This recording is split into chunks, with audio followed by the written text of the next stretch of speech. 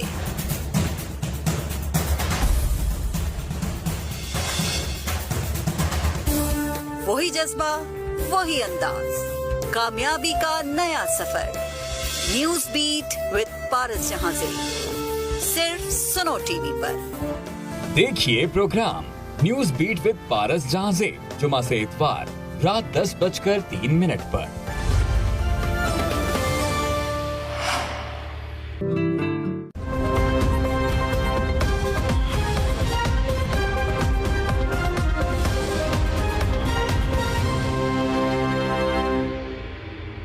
یہ آپ سمجھتے ہیں، اگرچہ ہم سیاست پہ نہیں بات کرنا چاہتے تھے، چلو یہ تو خیر سیاست ہے بھی، شجرکاری، ڈیمز، کرونا سے فائٹ اور ہیلتھ کارڈ۔ اور ایک اور چیز، کیونکہ جو اکانومی ملی تھی ہمیں وہ بینکرپٹ تھی۔ پاکستان میں اتنا بڑا خسارہ بیرونی، اصل تو بیرونی خسارہ ملک کو تباہ کرتا ہے نا، کیونکہ آپ کا روپیہ گرنا شروع ہو جاتا ہے۔ جتنا آپ کا بیرونی خسارہ بڑھتا ہے، ریزروز کم ہوتے ہیں، روپیہ گرنا شروع، روپیہ گرتا ہے تو ایک دم مہنگائی آ جاتی ہے، غربت بڑھ جاتی ہے۔ تو سب سے بڑا یہ بیرونی خسارہ چھوڑ کے گئے تھے، جبکہ تب تیل آدھی قیمت پہ تھا، ہمیں ملا تو تیل دگنا ہو گیا۔ اور اس کے باوجود جو اپریل کے اندر آپ ان کی دیکھ لیں، جو اکنامک سروے آف پاکستان ہے جو اس حکومت نے پبلش کیا ہے، صرف یہ دیکھ لیں کہ پاکستان کی اس وقت اپریل یعنی 6 مہینے پہلے اکنامک انڈیکیٹرز کیا تھے؟ Record exports, record tax collection, 4 فصلوں کی ریکارڈ بمپر کراپس، کتنے سالوں کے بعد انڈسٹری 11.5% پہ وہ بڑھ رہی ہے، آئی ٹی 75% بڑھ رہی ہے۔ یعنی وہ ادھر سے اٹھا کے کرونا کے باوجود ملک اوپر جا رہا تھا۔ جب یہ آئے ہیں، انہوں نے سازش کر کے جب گرایا، تو وہ بہت بڑی اچیومنٹ تھی میرے خیال میں۔ یہ تو خیر لانگ ٹرم ہے نا ہمارے فیوچر کے لیے، لیکن جو اکانومی کو نکالا تھا ادھر سے، وہ بڑی فائٹ کی تھی۔ ہارون آپ یہ سوچیں، میں نے زندگی میں ابھی کسی اور سے بھی اپنے 1-2 منسٹر سے بات کر رہا تھا جو محنت کرتے تھے، میں نے کبھی اتنا مشکل وقت نہیں گزارا۔ میری ذاتی زندگی ختم ہو گئی، میں کوئی شام کو جاتا ہی کہیں نہیں تھا۔ ٹولڈ می کہ بھائی چھٹی کبھی کی نہیں، شاید 5 دن کرونا کے میں مس کیے آفس کے علاوہ، 1 دن میں ایوبیا جب گئے، وہ تو کرونا ہو گیا نا۔ لیکن میں صرف یہ کہتا ہوں کہ وہ اتنا مشکل چیلنج تھا، وہ جو اکانومی کو، کیونکہ ہر وقت فکر ہوتی تھی کہ کچھ، تو وہاں سے جو ہم نکلے ہیں میرے خیال میں وہ بڑی اچیومنٹ تھی۔ کس نے بیسٹ ایڈوائس دیا آپ کو اکانومی میں؟ مختلف لوگوں نے دی۔ اسد عمر تو شروع میں مطلب یہ پورا کنسیو نہیں کر سکتے، کلیئر نہیں تھے۔ دیکھیں نا، نہیں ٹھیک ہے، وہ ان کو پسند کیا جاتا ہے ان کو، میں آپ کو کچھ کلیئر تو نہیں تھے۔ میں آپ کو کچھ اور دیکھیں، پہلی دفعہ گورنمنٹ میں آئے، اور گورنمنٹ میں آئے جبکہ سب سے بڑا کرائسس تھا، کیونکہ اکانومی تو بیٹھ گئی، پھر کرونا آ گیا۔ اچھا ادھر سے ابھی ہل ہی رہے تھے، کرونا اوپر سے آ گیا، دنیا بند ہو گئی۔ تو اور پھر کرونا میں اتنا بڑا فیصلہ تھا کہ ہم نے لاک ڈاؤن نہیں کیا۔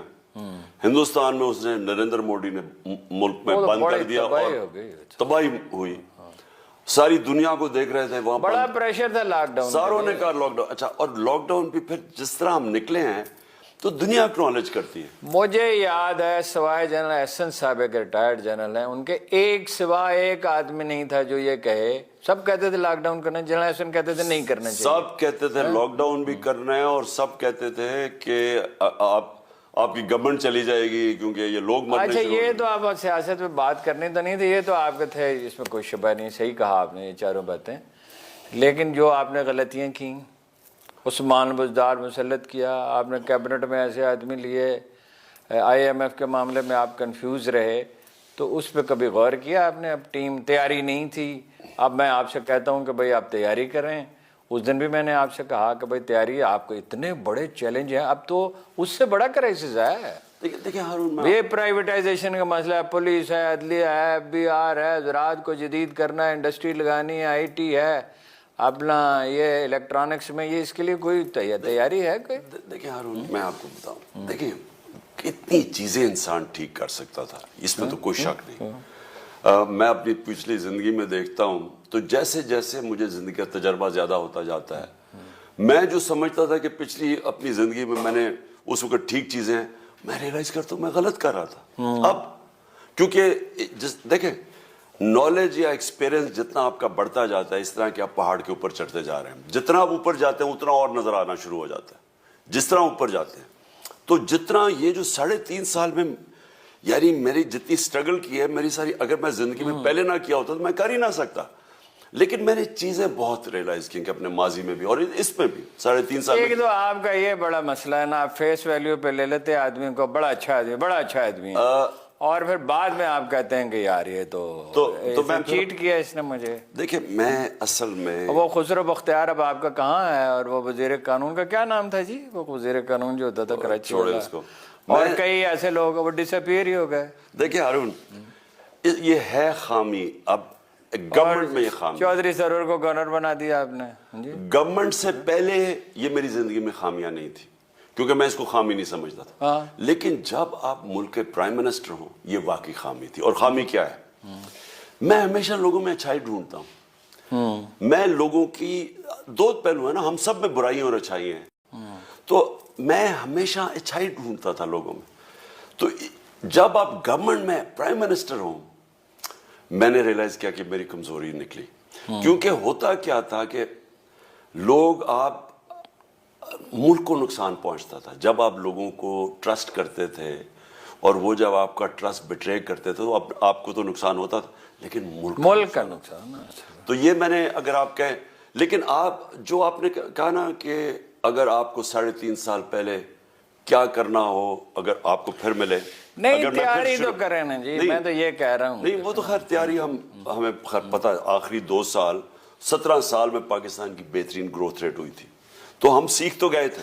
لیکن میں آپ کو ایک بتاتا ہوں، اگر مجھے واپس جانا پڑے 3.5 سال پہلے جب شروع کی تھی، تو ایک چیز جو مجھے کرنی تھی اور میں نہیں کر سکا، اور وہ تھی کہ میں قانون کی حکمرانی قائم نہیں کر سکا، رول آف لا نہیں لا سکا، انصاف نہیں کر سکا. کیونکہ جو پارلیمنٹری ڈیموکریسی کے اندر اگر آپ میجر ریفارمز کرنا چاہتے ہیں، ایک کولیشن گورنمنٹ پہلے کمزور، اس کے اندر لوگ آئے ہوئے تھے وہ ہمارے کنٹرول میں نہیں تھے اور کولیشن پارٹنرز تھے، اور پھر سینٹ میں ان کی میجورٹی تھی تو قانون وہاں سے پاس ہوتا نہیں تھا. اتنا مشکل تھا کہ جو بڑے بڑے اس ملک کے اندر مافیاز ہیں، جب تک آپ ان کو قانون کے نیچے نہیں لے کے آتے آپ کچھ بھی نہیں کر سکتے. یا آپ کہتے ہیں نا اکانومی، نہیں ٹھیک ہے، اس پہ یہ بات اس پہ کوئی اختلاف کر سکتا ہی نہیں ہے اگر کوئی انصاف پسند آدمی ہے. نہیں لیکن احتساب کرنا آپ کا کام تو نہیں ہے نا، اداروں کا کام ہے. میں کچھ اور کہہ رہا ہوں، مجھے اگر یہ علم ہوتا نا کہ کتنا رکاوٹیں میرے سامنے ڈالی گئی اور کس طرح لوگوں کو بچایا گیا، بڑے بڑے کرپٹ لوگوں کو کیسے پروٹیکٹ کیا گیا، کیسے ان کے کیسز سارے میچور ہوئے تھے لیکن نہیں ان کو سزا ہونے چھوڑ کیوں نہیں دیا آپ نے؟ سنے نا، تو یہ آہستہ آہستہ ہوا، یہ پہلے دن نہیں ہوا. پہلے دن مجھے امید تھی کہ ہاں اب ہو جائے گا، کل ہو جائے گا، پرسوں ہو جائے گا. بیچ میں آ کے میں نے ریئلائز کیا کہ نہیں، یہ کرنا نہیں چاہتے.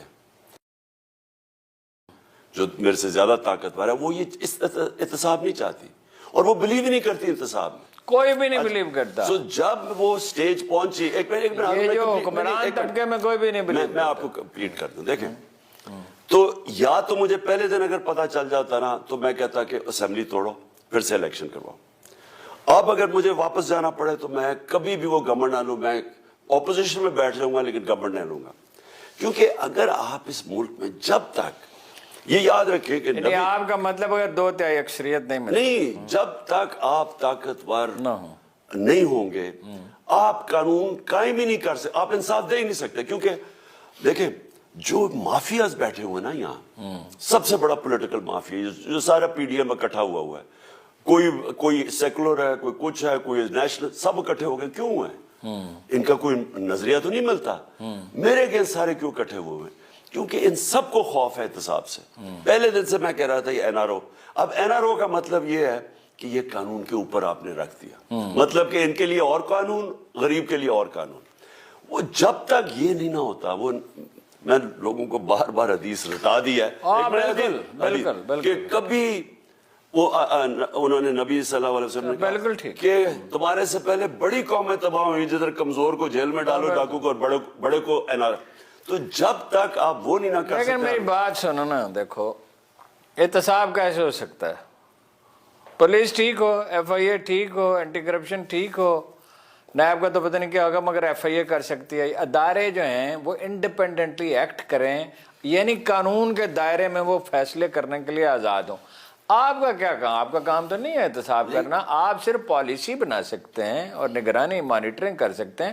دیکھیے وہ تو حکمران طبقات تو کبھی بھی احتساب نہیں چاہتے, لیکن ہارون دیکھیں انڈیا میں بھی نہیں چاہتے. آپ نے یہ جو ساری چیزیں کہیں کہ یہ FIA وغیرہ, یہ سارے سیکنڈ. اور عدالت, آپ کو نتیش کمار والی بریفنگ یاد ہے؟ مجھے تو وہ ساری بالکل آج تک پوری طرح یاد ہے. کیسے اس نے پولیس کو ٹھیک کیا, کرپشن ختم کی, سرکاری افسروں سے کام لینا شروع کیا, غنڈہ گردی ختم کی. لیکن سمپل چیز یہ ہے, سنگاپور کو لی کوان یو نے کیسے ٹھیک کیا؟ قانون کی بالادستی, صحیح ہے, انصاف کا احتساب کر کے, لوگوں کو خوف. دیکھیں جب لوگوں کو خوف چلا جائے نا کہ میں چوری کروں گا, جرم کروں گا, میں پکڑا نہ جاؤں. اب یہ شاہ رخ جتوئی باہر آ گیا نا, سب کو سامنے قتل کر کے بچ گیا. جب تک لوگوں کو خوف نہیں نہ ہوگا قانون کا, بالکل ٹھیک ہے. آپ کبھی بھی اچھا, اور وہ کب ہوگا؟ وہ جب آپ طاقتور کو قانون کے نیچے لے کے آئیں گے. جب تک طاقتور قانون کے نیچے نہیں نہ آتا, جب تک یہ سرٹنٹی آف پنشمنٹ نہیں ہوتی. بالکل ٹھیک ہے. اب ہو کیا, 95% ہے برطانیہ میں, 95%, یہاں ہے 5%. سوئٹزرلینڈ میں 99.9%. اب آپ کو یہ ہے کہ جناب آپ ایک دن جیل میں گیا, دوسرے دن یہ بڑے کرپٹ 30 سال سے چوری کر, اگلے دن باہر آ گئے. اب یہ جو سارے NRO ملا, سارے مریم بھی بری, زرداری بھی بری, وہ نواز شریف بھی, اب یہ سارے بری ہو جائیں. کیوں؟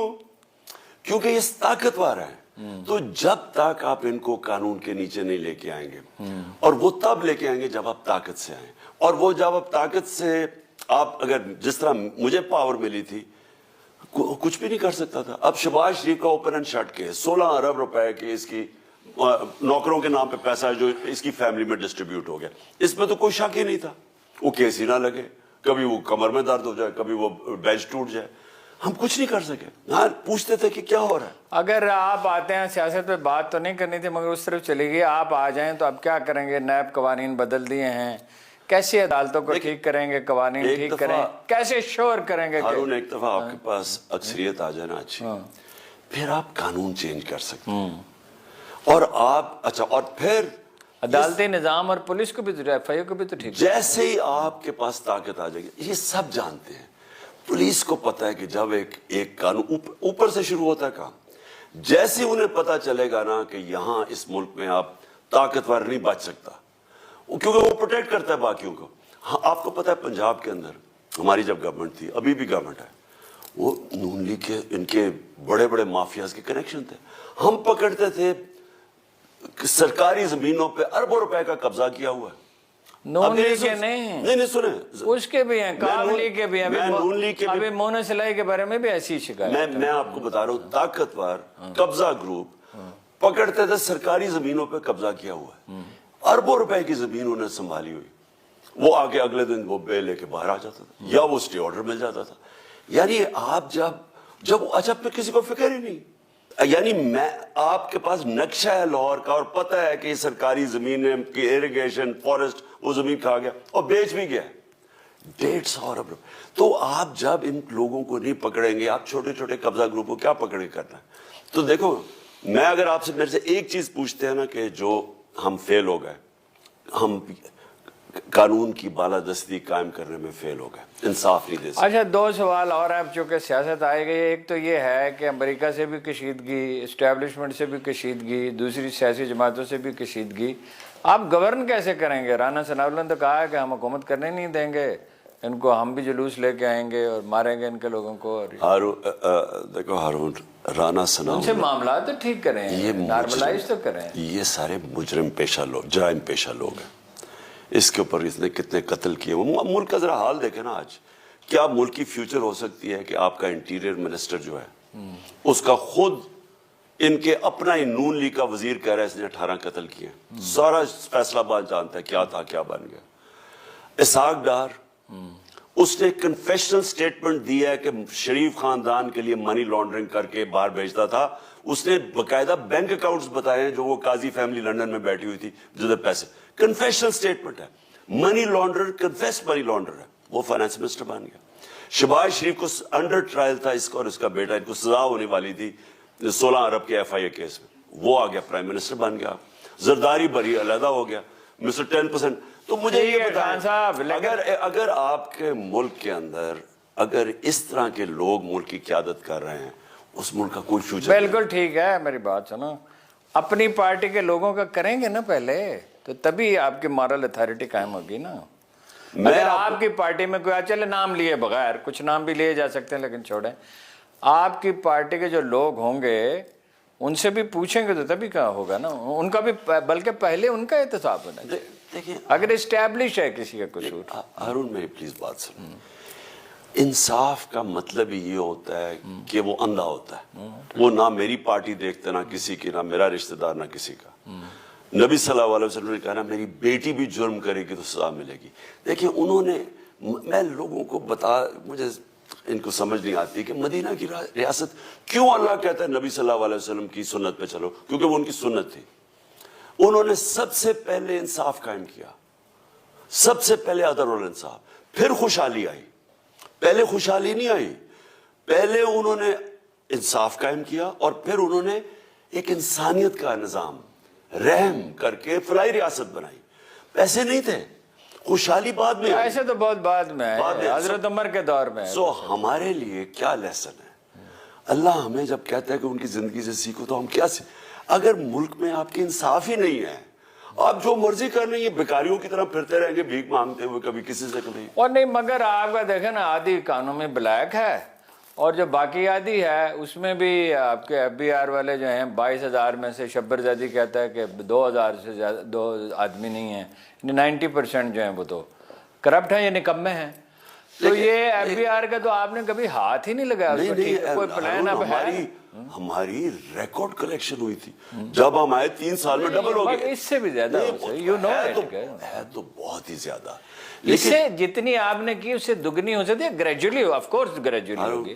لیکن پلیز میری ایک بات سننا, میں آپ کے 9% تھی نا, 11.4% پہ گئی ہے میکسیمم. میں آپ کو دیکھنے والوں کو ایک چیز بتانا چاہتا ہوں. دیکھیں, جب تک ایک قوم کے اندر خوف نہیں نہ ہوگا کہ میں جرم کروں گا اور میں پکڑا جاؤں گا, تب تک آپ جرم نہیں روک سکتے, کیونکہ کس کس کو پکڑے. اور لوگوں کو یہ اعتبار بھی ہونا چاہیے جو ٹیکس لیا جا رہا ہے وہ ٹھیک خرچ ہو رہا ہے.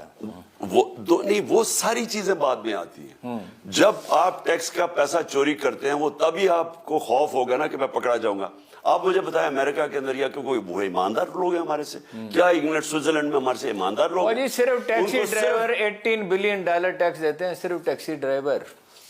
ہارون, ان کو پتا ہے, آپ کسی امریکن سے پوچھیں وہ کیوں ٹیکس دیتے ہیں, اسے کہے وہاں کوئی بیل نہیں ہے, اسے پتا ہے کہ میں پکڑا گیا ٹیکس فراڈ میں جیل ہے, اس لیے لوگ ٹیکس دیتے ہیں. اب یہاں طاقتور جو ہے, آپ کو پتا ہے ہم نے جو بڑی, یعنی مجھے افسوس یہ ہے کہ جب ہماری گورنمنٹ گئی تو ہم وہ ادھر پہنچ گئے تھے ٹیکنالوجی کا استعمال کر کے کہ ہم بڑا زبردست ٹیکس مینجمنٹ لوگ آنے لگے تھے, کیونکہ ہم نے ٹیکنالوجی استعمال کیا. ہم نے ٹریک اینڈ ٹریس سسٹم کیا, ریونیو تو ایسے بڑھا ہے. وہ ہم نے 34 ملین لوگوں کی لسٹ بنائی. 34 ملین. اس وقت پتا آپ کو کتنا ٹیکس دیتے ہیں؟ 20 لاکھ لوگ. ٹھیک ہے, 34 ملین یعنی 3 کروڑ لوگوں کی لسٹیں بنائی. وہ لوگ جو کہ کھاتے پیتے تھے, 4 کنال کا مکان ہے, بڑی بڑی گاڑیاں ہیں, بچے باہر جاتے ہیں, اعلیٰ اسکولوں میں پڑھتے ہیں, بیگ مات زیورات سے لدی پدی ہے, ٹیکس 1 روپے. 22 کروڑ میں سے 3.5 کروڑ لوگ ہیں, اس کے 20 لاکھ ٹیکس دیتے ہیں. 3.5 کروڑ لوگ جن کی اچھا بھلا اور ٹیکس نہیں دیتے. اب وہ ان کی ہم نے آرٹیفیشل انٹیلیجنس پوری ٹیکنالوجی کا استعمال کر کے, اللہ کرے کہ وہ ہو جائے. اچھا, 2 آخری سوال ہے. ایک تو خیر ویسے بیچ میں آ گیا. 2005 میں آپ کو بڑی تاکید کے ساتھ ایک آدمی کے میں گھر لے کے گیا, ان سے ملایا, one of the finest gentleman civil servant, جو انٹیلیجنس کو سمجھتے ہیں, پولیس کے تو خیر وہ دنیا میں بہترین آدمی سمجھے جاتے ہیں, ٹیکس کلیکشن کو سمجھتے ہیں. ڈاکٹر سڈل صاحب سے آپ نے کوئی کام نہ لیا. اس طرح کے اور لوگ بھی تھے جن سے آپ کام لے سکتے تھے.